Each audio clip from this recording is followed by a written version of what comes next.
And we are happy to welcome to our studios David Bookbinder. He is CEO and Artistic Director of Diasporic Genius, a new organization dedicated to transforming Toronto through creativity. And Bassam Bishara.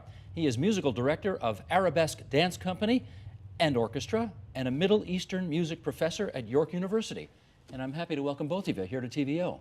It's good to meet you both. Let's just find out a little more about you. Alphabetical order. Bassam, where are you born? Rama, Upper Galilee in Israel. Upper Galilee in Israel. Yeah. So you are Israeli? Yes. But you are a Palestinian Israeli? Yeah, Palestinian Israeli. Okay, so Arabic is your first language? Yes. Where did you get your musical training? Actually, my father used to play the same instrument, the oud, and I just got Which that. we will see in a second, the oud. You learned it from him? Yeah, and then to the Conservatoire in Jerusalem and the Hebrew University to the master's degree, and then back to the United States, which I finished my PhD. Okay, I've got to ask, any issues with an Arab going to Hebrew University? No, at that time, like I'm talking about 1975, 76, my graduation was in there. No, No issues? No issues at all. Okay. No. David, where are you from? I was born in Kansas City, hence I played the trumpet. And I have the blues, and I grew up in St. Louis, then came here when I was 10. And you spent some time in New York? A lot of time in New York. My father was from New York, but also starting at 16, I hitchhiked down to New York regularly to hear music and to stay with a friend for long periods of time. You hitchhiked to New York at 16? I did. Did your parents get called under the carpet by Children's Aid, or how did that go? No, my father would be quiet before I left, and finally he'd say, okay, I'll buy you a bus ticket. I'm like, no, just give me the money and I'll use it to go hear music when I'm in New York. So I had a lot of great adventures. I have a daughter who's 8. There's no way I will ever let her hitchhike to New York, but I did it. At the age of 30, she's not going to be allowed to exactly. do it. Yeah, okay. Formal musical training? Formal in the sense of institutional? Yeah. None. Mostly an autodidact, but studied with some very key, very amazing mentors, teachers over the years, in composition, in jazz, performance, and in trumpet. Autodidact means you taught yourself? Yeah. Self-taught? Well, I mean, I had incredible teachers. Yeah. All respect goes to But them. you didn't go to Juilliard I didn't go to university, no. I didn't really start playing until I was around 20. I had played when I was a kid and then came back to it. So I had to kind of make a living at the same time. Gotcha. Bassam, you have brought in tonight an instrument which I've never seen before. And if you wouldn't mind, would you just take it out and show our audience what an oud is? Because I'd never heard of it, never seen it, but I've heard you play it now, and it is quite gorgeous. How far back in history does that instrument go?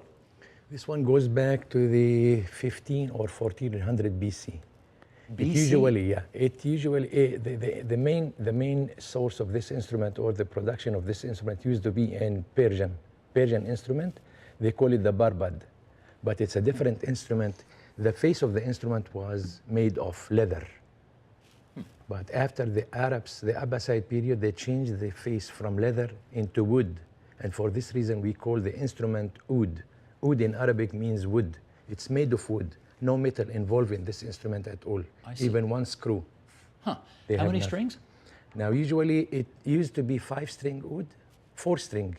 And then in the Andalusian period, which is 11th century to the 13th century, Ziryab, very famous musician, Arab, he added the 5th string, and then the 6th string added in Libya, long time ago.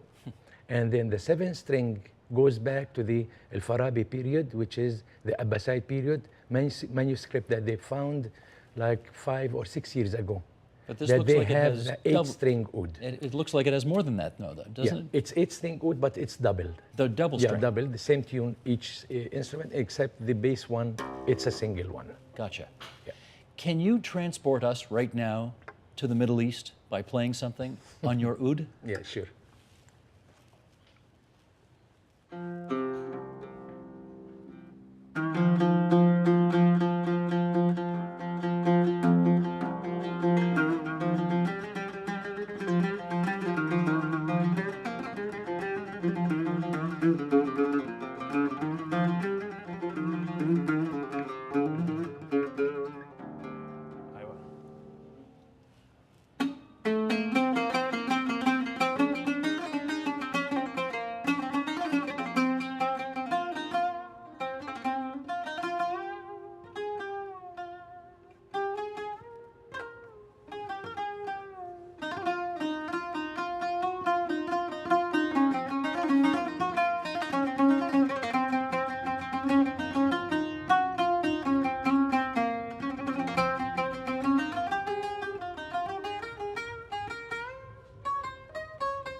Very nice.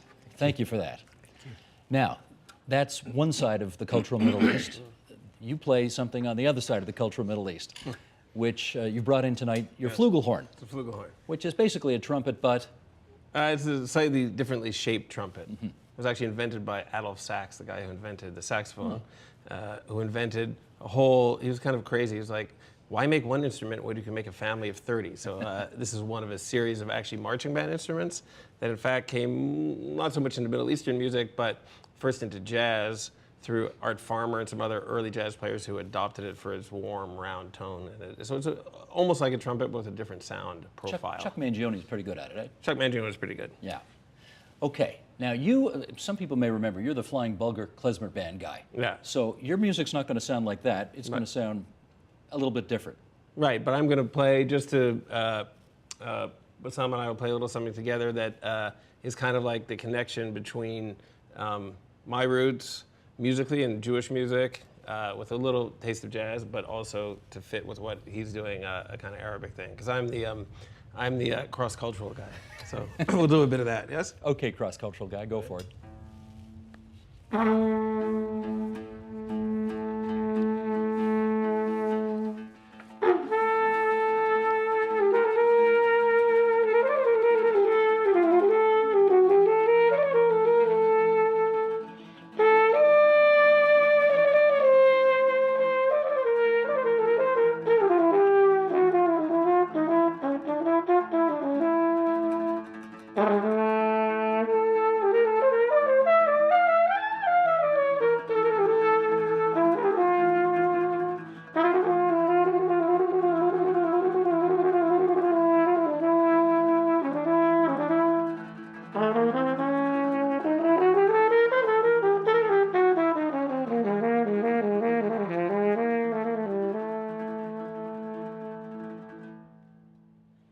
Beautiful, beautiful. Thank you for that.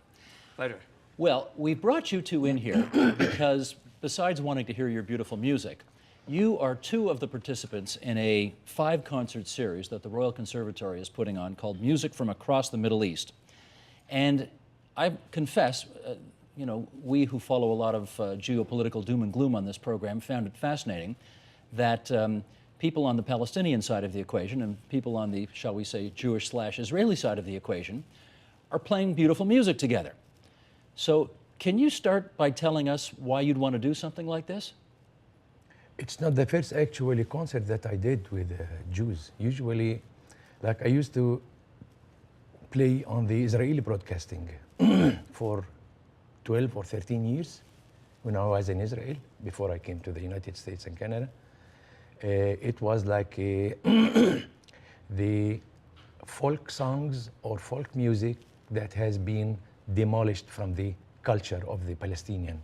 So I started to introduce that through the Israeli broadcasting station, which are Jewish.